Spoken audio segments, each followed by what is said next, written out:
মা-বাবার অসুস্থতার কারণে আমার খালা আমাদের বাড়িতে আসলেন। তিনি আমার ও বাবার খুব ভালো যত্ন নিচ্ছিলেন। রাতের বেলা তিনি বাবার ঘরে গিয়ে কিছু সময় কাটাতেন এবং সেখান থেকে কখনো মিষ্টি হাসির শব্দ ভেসে আসত। খালা সত্যিই সুন্দর ছিলেন। একদিন যখন বাবা অফিসে ছিলেন, খালা আমার ঘরে এসেছিলেন। আমি তার সৌন্দর্যে মুগ্ধ হয়েছিলাম। তিনি সুন্দর একটি নাইট ড্রেস পরে এসেছিলেন। ওই দিন আমি খালাকে বললাম, খালা, আমি চাই আপনাকে খুশি রাখতে। যখন আমি তার কাছে এগিয়ে যাই, তখন তিনি বেশ অবাক হন এবং আমি খালাকে। আমার নাম কুনাল এবং আমার বয়স ১৬ বছর। ১ বছর আগে যখন মা অসুস্থ ছিল, প্রায় ২০ দিন ধরে মা হাসপাতালে চিকিৎসা নিচ্ছিল। খালা আমাদের বাড়িতে আসা সত্যিই অনেক সাহায্য করেছিল। তিনি মার ছোটবেলার বন্ধু ছিলেন এবং দেখতে মার চেয়ে অনেক সুন্দর ছিলেন। খালা আমাদের বাড়িতে থেকে মার ভালোভাবে খেয়াল রেখেছিলেন এবং আমাকে এবং বাবাকে সাহায্য করছিলেন। একদিন রাতে যখন আমরা ডিনার শেষ করেছিলাম, বাবা আমাকে নিজের রুমে যাওয়ার নির্দেশ দিলেন। কিন্তু আমি তার কথা শুনলাম না, কারণ আমি বাবার ফোনটা দেখতে চাচ্ছিলাম। আমি যখন হল ঘরে বসে বাবার ফোন দেখছিলাম, তখন হঠাৎ দেখলাম বাবা খালাকে নিজের রুম থেকে বের করে নিয়ে আসছেন। খালা সেই সময় খুব সুন্দর দেখাচ্ছিলেন, যেন তিনি এখনই স্নান শেষ করেছেন। এরপর কয়েকদিনের মধ্যে আমি লক্ষ্য করলাম বাবা প্রায় খালাকে নিজের রুমে নিয়ে যাচ্ছেন। আমি অনেকবার তাদের একসাথে রুমে ঢুকতে দেখেছি।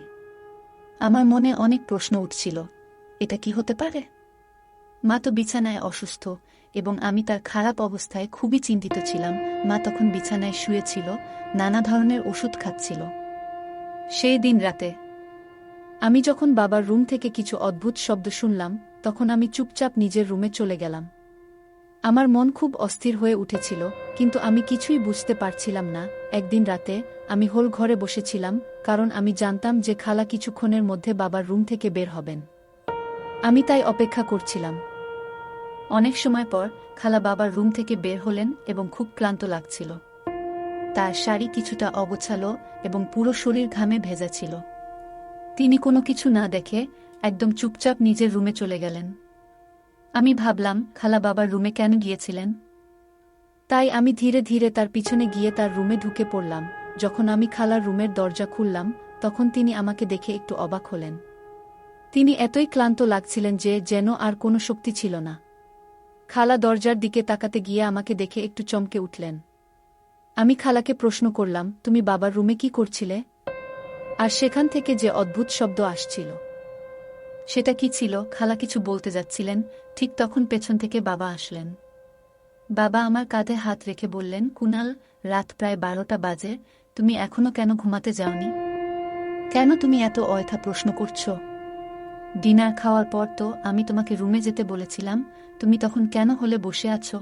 বাবা খালাকে দেখে একটু হাসলেন এবং বললেন, সবকিছু ঠিক আছে, তুমি যাও, আমি কথা বলছি। আমি বাবার উপর রাগ হয়ে নিজের রুমে চলে গিয়েছিলাম।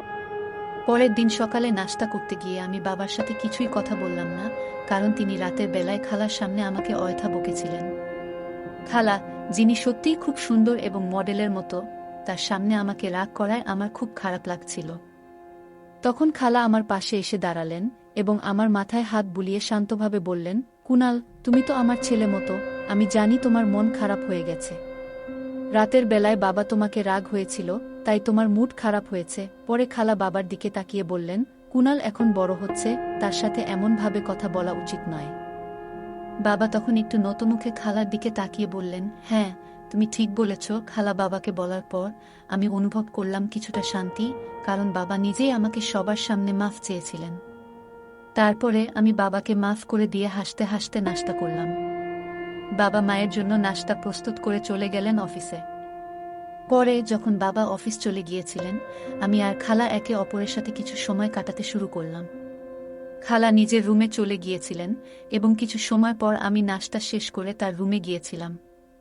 যখন আমি খালার রুমের দরজা খুললাম, তখন সে আমাকে দেখে একটু অবাক হয়ে দাঁড়িয়েছিল। সে তার চুল শুকাচ্ছিল এবং তার গাউনটি তার সৌন্দর্য আরও উজ্জ্বল করে তুলেছিল। খালা খুবই রূপবতী ছিলেন, সে আমাকে সজাগভাবে দেখছিল। তারপর বললেন, কুনাল, তুমি বাইরে কেন? আমার রুমে ঢুকতে চাইলে ভেতরে এসো। তোমাকে বাইরে দাঁড়িয়ে থাকতে হবে না। এটা ছিল এক অদ্ভুত মুহূর্ত, কারণ যখন আমি তার রুমে ঢুকলাম, তখন তার সৌন্দর্য আমার চোখে আরও আকর্ষণীয় মনে হচ্ছিল। খালার সামনে দাঁড়িয়ে তার সৌন্দর্য উপভোগ করা আমার জন্য এক ভিন্ন অভিজ্ঞতা ছিল। আমি তার দিকে একদৃষ্টে তাকিয়েছিলাম এবং তার রুমে এক ধরনের মিষ্টি গন্ধ ছড়িয়েছিল। সেই সুগন্ধের মধ্যে একটা অদ্ভুত আকর্ষণ ছিল। খালার রং, তার সৌন্দর্য, সবকিছু যেন আমাকে নিজের দিকে আকর্ষণ করছিল। আমি তখন তাকে গভীরভাবে দেখছিলাম। হঠাৎ খালা আমার নাম ধরে আমাকে ডাকলেন, কুনাল, তুমি কি আসলেই আমার সৌন্দর্য উপভোগ করতে এসেছ? খালা বললেন। তার কথা শুনে আমি বললাম, না খালা, আমার তোমার সৌন্দর্য নিয়ে কোনো প্রশ্ন নেই। আসলে আমার তোমার সাথে কিছু আলোচনা করতে এসেছি। তুমি প্রায়ই অনেক ধরনের কথা বলো, কিন্তু কখনো আমি পুরোপুরি বুঝতে পারি না এর মানে কি। খালা তখন হাসি মুখে বললেন, কুনাল, এভাবে কথা না বলে সরাসরি কি জানতে চাও তা বলো। আমি তখন খালাকে প্রশ্ন করলাম, তুমি কিভাবে জানলে যে আমি বাবার সাথে একটু খারাপ মনোভাব নিয়ে আছি? আমি তোমার সাথে এ ব্যাপারে কথা বলতে চেয়েছিলাম। খালা হেসে কাছে আসলেন, আমার মাথায় হাত বুলিয়ে বললেন, কুনাল, আমি তো তোমাকে জন্ম থেকে জানি। তোমার স্বভাব আমি ভালোভাবে বুঝি। মাঝে মাঝে তুমি ছোট ছোট ব্যাপারে খুব ভাবো, আবার বড় বড় বিষয়গুলো সহজে এড়িয়ে যাও। খালার কথা শুনে আমি অবাক হয়ে গেলাম, কারণ সে আমাকে আরও ভালোভাবে জানত, যা আমি নিজেই জানতাম না।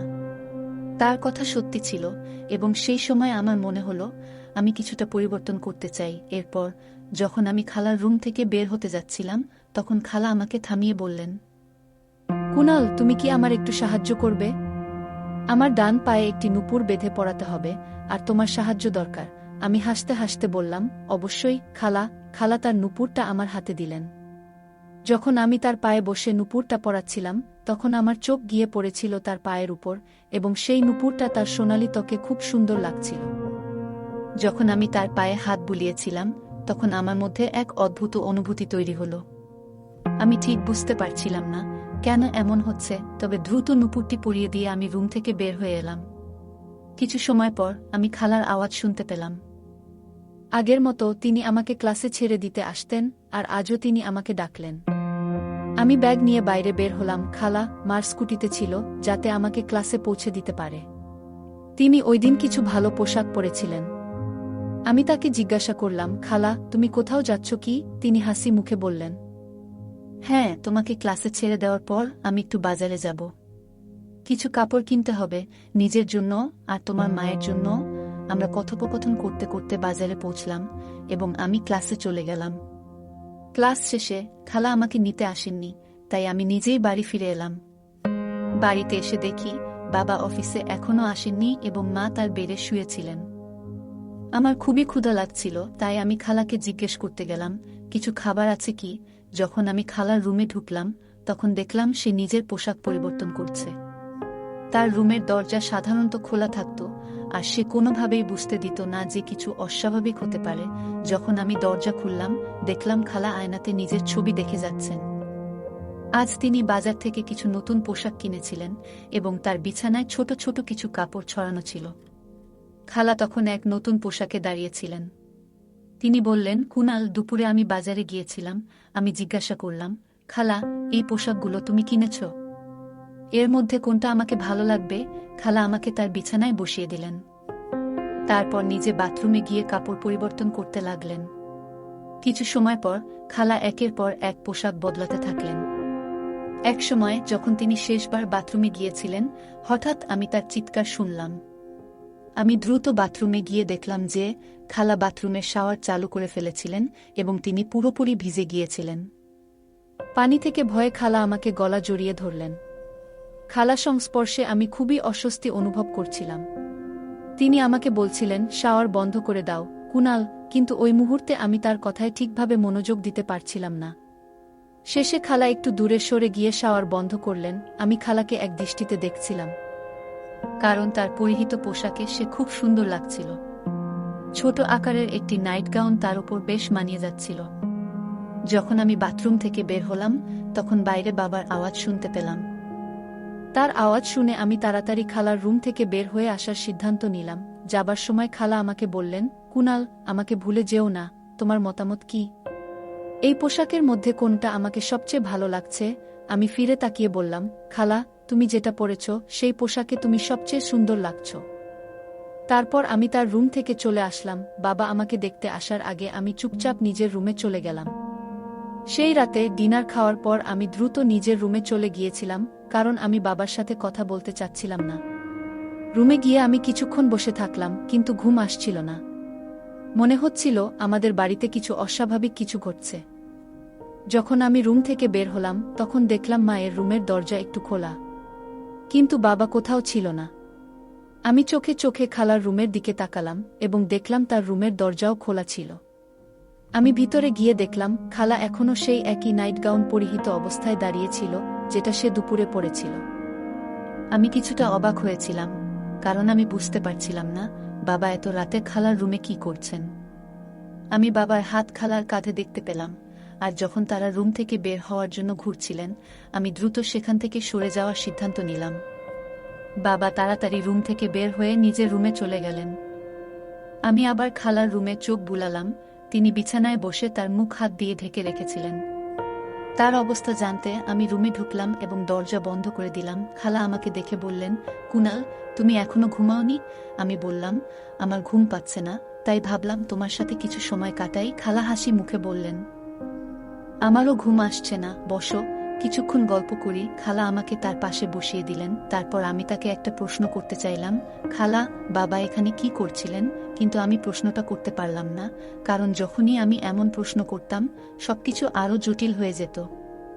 আমি ঠিক করলাম আরেকটা প্রশ্ন করব, যেটা হয়তো কিছুটা সাধারণ হবে। খালা, তুমি এত সুন্দর, অথচ এখনো বিয়ে করলে না কেন? খালা হেসে বললেন, কুনাল, আমার বিয়ে না করার কারণ খুবই জটিল, হয়তো তুমি বুঝতে পারবে না। যে মেয়ে নিজের জীবনসঙ্গী চায়, তাকে এমন একজন ছেলের সঙ্গে বিয়ে করা উচিত যে তার জন্য শুভ। আমি প্রায় ভাবতাম, আমার মতো এমন শুভ ছেলে কেন কখনো পেলাম না, আর তাই এখনো আমি একা। একদিন আমি বললাম, খালা, তুমি তো আমার মায়ের খুব কাছের বন্ধু, কখনো কি মনে হয়নি যে তোমারও নিজের একটি পরিবার থাকা উচিত? খালা কিছুক্ষণ চুপ থেকে সোজা মুখে বলল, তোমাদেরই পরিবারই তো আমার পরিবার। হঠাৎ তার মুখে এক ধরনের মন খারাপের ছাপ ফুটে উঠল। আমি বললাম, খালা, মনে হচ্ছে তুমি কিছু গোপন করছো। সে ধীরে ধীরে বলল, আমি তোমাদের পরিবারকেই নিজের পরিবার মনে করি, তবে মাঝে মাঝে একজন জীবনসঙ্গী চাওয়ার অনুভূতি হয়। সে যখন এসব বলছিল তার হাত আমার হাতে ছিল। আমি অনুভব করছিলাম যে তার কথাগুলোর মধ্যে গভীর কিছু ছিল, কিন্তু সে নিজেই তা পুরোপুরি প্রকাশ করতে পারছিল না। খালা সবসময় খুব সুন্দর এবং হাসি খুশি থাকেন, আর সেই কারণে বাবা তাকে খুব গুরুত্ব দেন। একদিন খালা বললেন, তুমি এখন বড় হয়ে গেছ। আমি তখন খালাকে বললাম, খালা, তুমি আমাকে কি বলছো? কেন তুমি আমার বয়স নিয়ে কথা বলছো? খালা হেসে বললেন, তুমি এখনো বুঝবে না, আমাকে সব কিছুই তোমাকে বুঝিয়ে বলতে হবে। তারপর সে উঠে গিয়ে নিজের ঘরে চলে গেল। কিছুক্ষণ পর খালা ফিরে এলো, তার হাতে গরম দুধের গ্লাস ছিল। সে আমার দিকে সেই গ্লাস বাড়িয়ে দিল। খালা বললেন, তুমি সত্যিই বড় হয়ে গেছ, এই ট্যাবলেটটা খেয়ে নেও, তোমার ভালো লাগবে। তারপর সে আমাকে আবেগ দিয়ে জড়িয়ে ধরল। আমি কিছুটা বিভ্রান্ত হয়ে গিয়েছিলাম, ভাবছিলাম কি করা উচিত। সকালে উঠে যখন আমি দেখলাম খালা আমার পাশে শুয়েছিল, তখন সে ছোট পোশাক পরেছিল। বাবা অফিস চলে গিয়েছিলেন। তারপর দুপুরে আমি খালার ঘরে গেলাম। সে তখনও প্রস্তুত হয়ে ফোনে কিছু দেখছিল। আমি কাছে গিয়ে দাঁড়াতেই খালা আমাকে থামিয়ে বলল, তোমাকে আমার কাছে আসার আগে একটি কাজ করতে হবে। তোমাকে তোমার বাবাকে আমাকে বিয়ে করার জন্য রাজি করাতে হবে। তোমার বাবাকে একটি ভালো জীবনসঙ্গী এবং তোমার খেয়াল রাখার মতো মা দরকার। যদি আমি এই ঘরে স্থায়ীভাবে আসি, তবে আমি তোমাকে এবং তোমার পরিবারের জন্য ভালো কিছু করতে পারবো। খালা বললেন, আমি তোমার বাবাকে সব সময় সুখী রাখব। এখন তুমি বড় হয়ে গেছো, নিশ্চয়ই বুঝতে পারছো তোমার বাবার একাকিত্ব কেমন। খালা খুবই বুদ্ধিমতী ছিলেন এবং শুধু আমাকে নয়, বরং পাপাকে সুখী রাখতে তিনি ভাবছিলেন। আমি খালাকে বললাম, আমি তোমাকে আমার মায়ের মতো দেখতে চাই না।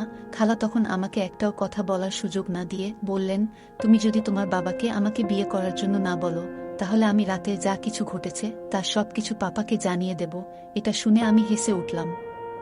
খালা কিছুটা অবাক হয়ে আমার দিকে তাকালেন। আমি বললাম, খালা, তুমি যদি আমার পাপাকে কিছু বলো, তিনি তোমার কথা বিশ্বাস করবেন না, বরং তিনি তোমাকে এই ঘর থেকে বের করে দেবেন। এরপর আমি রাগের মাথায় পাপাকে ফোন করতে যাচ্ছিলাম। ঠিক তখনই পাপা খালার ঘরে চলে আসেন।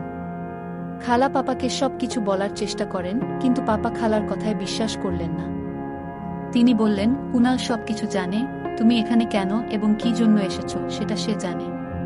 তুমি নিজের স্বার্থে কুনালকেও ব্যবহার করতে চাও। আমি বারবার পাপা ও খালাকে একসাথে দেখছিলাম। একদিন আমি পাপা থেকে জিজ্ঞাসা করলাম, তুমি খালার সঙ্গে ঘরে কি করো? তখন পাপা বললেন, খালাকে রাতের জন্য তার মায়ের পোশাক পরাতে সাহায্য করে। রাতের অদ্ভুত শব্দ ছিল যা আমার মা থেকে আসছিল, কারণ তিনি খুবই কষ্টে ছিলেন। খালা ছিল আমার মায়ের কাছের বন্ধু, কিন্তু খালার পাপার প্রতি এক ধরনের একতরফা ভালোবাসা ছিল, আর সেজন্যই সে আজ পর্যন্ত বিয়ে করেনি। আমার মা এবং খালা খুব ভালো বন্ধু ছিলেন, কিন্তু পাপা কখনোই খালার আসল উদ্দেশ্য মাকে জানাননি। যাতে তাদের বন্ধুত্ব নষ্ট না হয়, খালা কখনোই এই কথা ভাবেনি যে তার বন্ধুর অসুস্থতার সুযোগ নিয়ে সে কিছু নিজের জন্য নিতে পারে। কিন্তু মায়ের অবস্থা দিন দিন খারাপ হতে থাকলে খালা এক চক্রান্ত রচনা করেছিল, যাতে পাপাকে বিয়ে করার জন্য চাপ দিতে পারে। কিন্তু যখন পাপা বিয়েতে রাজি না হলেন, তখন খালা আমাকে ফাঁসাতে শুরু করল। আমি ভয় পাচ্ছিলাম, কারণ রাতে খালা আমার কাছে কিছু অনুচিত কাজ করার চেষ্টা করেছিল। সেই কারণে আমি পাপাকে ফোন করে সব জানিয়ে দিলাম। পাপা আমাকে শান্ত করে বললেন, কুনাল, খালা তোমার সঙ্গে কিছু করেনি। তার ভালোবাসা আমার জন্যই ছিল, আর সেই জন্যই সে তোমাকে ফাঁসানোর চেষ্টা করেছে। কিন্তু আমি তাকে সেটা করতে দিইনি। পাপা খুবই বুদ্ধিমত্তার সঙ্গে আমাদের পরিবারকে রক্ষা করেছিলেন। খালা, যিনি তার বন্ধুর অসুস্থতা নিয়ে পাপার প্রতি ভালোবাসা দেখাচ্ছিল, কিন্তু পাপা কখনোই মায়ের কঠিন সময়ে খালাকে পাশে নেননি। তিনি মায়ের সঙ্গে ছিলেন এবং বন্ধুত্বের আসল মানে দেখিয়েছিলেন, যে বন্ধুত্ব বুড়ো সময়ে একে অপরকে সমর্থন দেয়, নিজের স্বার্থে ব্যবহার না করে। গল্পে খালা এবং মায়ের মধ্যে বন্ধুত্বের প্রসঙ্গ একটি গুরুত্বপূর্ণ শিক্ষা দেয়। খালা মায়ের ঘনিষ্ঠ বন্ধু ছিলেন, কিন্তু সেই বন্ধুত্বের আড়ালে তিনি নিজের স্বার্থসিদ্ধির চেষ্টা করেছেন। এ থেকে আমরা বুঝি যে প্রকৃত বন্ধুত্ব কখনো কারো অসুস্থতা বা দুর্বলতার সুযোগ নেয় না। বন্ধুত্বের ভিত্তি হল বিশ্বাস, সহানুভূতি এবং নির্লোভ সম্পর্ক। যখন আমরা কোনো বন্ধুর দুর্বল অবস্থায় তাকে সাহায্য করি, তখন সেই সম্পর্ক আরও গভীর হয়। কিন্তু খালার আচরণ দেখায় যে কৃত্রিম বন্ধুত্ব কেবল স্বার্থপরতাকেই প্রতিফলিত করে। পিতা তার অসুস্থ স্ত্রীর পাশে ছিলেন এবং পরিবারের বন্ধন রক্ষা করার জন্য যা যা দরকার তা করেছেন। এটি আমাদের শেখায় যে পরিবারকে রক্ষা করতে হলে দায়িত্বশীল হতে হবে। পিতার এই আচরণ পরিবারের প্রতি ভালোবাসা এবং দায়িত্ববোধের একটি দৃষ্টান্ত। জীবনের প্রতিকূল সময়ে পরিবারের প্রতি অটল থাকা, সম্পর্ককে রক্ষা করা এবং সঠিক কাজটি করা আমাদের নৈতিক দায়িত্ব। গল্পে কুনাল এবং পিতা উভয়ের চরিত্র দেখায় যে প্রতিকূল পরিস্থিতিতেও কিভাবে মানসিক শক্তি ধরে রাখা যায়। পিতা খালার অভিযোগের মুখে ধৈর্য এবং বুদ্ধিমত্তা দিয়ে পরিস্থিতি সামলেছেন, যা একটি গুরুত্বপূর্ণ শিক্ষা। এই গল্পটি আমাদের জীবনের নৈতিকতা, সততা এবং সম্পর্কের প্রতি দায়বদ্ধতার গুরুত্ব শেখায়। জীবনে সত্যকে আঁকড়ে ধরা, অন্যায়কে প্রতিরোধ করা এবং সীমারেখা মেনে চলা একটি মূল্যবান শিক্ষা। গল্পটি দেখায় যে প্রতিকূল পরিস্থিতিতে কিভাবে সঠিক সিদ্ধান্ত নিতে হয় এবং জীবনের নৈতিক আদর্শ বজায় রাখতে হয়। বন্ধুরা, যদি এই গল্পটি ভালো লেগে থাকে, তাহলে দয়া করে ভিডিওটি লাইক করুন এবং আমাদের চ্যানেলটি সাবস্ক্রাইব করুন। পাশে থাকা বেল আইকনটি প্রেস করুন, যাতে করে আমরা যখনই নতুন ভিডিও আপলোড করি, তার নোটিফিকেশন সবার আগে আপনার কাছে পৌঁছে যায়। ধন্যবাদ, দেখা হবে আমাদের পরবর্তী ভিডিওতে।